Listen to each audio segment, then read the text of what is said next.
here is how you can get the current date and or time with Python. So in order to do that, you need the datetime module, and my suggestion is that you import it as DT because datetime is very, very long. And so the current time, you can get it from DT, then you go to the datetime class, and then you use the now method.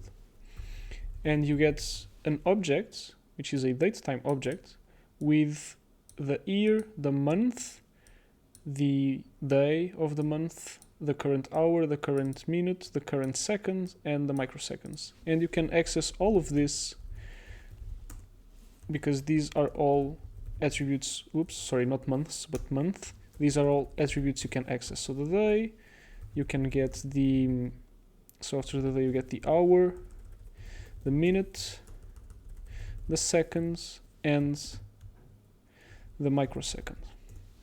Now there's just something to be aware of, and that is this object. Well, in general, working with dates sometimes can be annoying because of time zones and whatnot.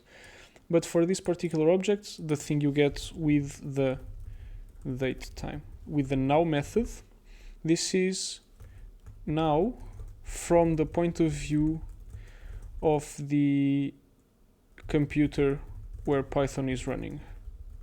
So if you connect to, say, you connect to a remote server and you run this over there, if that server is running from within a machine that's in a different time zone at a different time, then the result here will not match, obviously, the time in your own personal clock. So just be aware of that.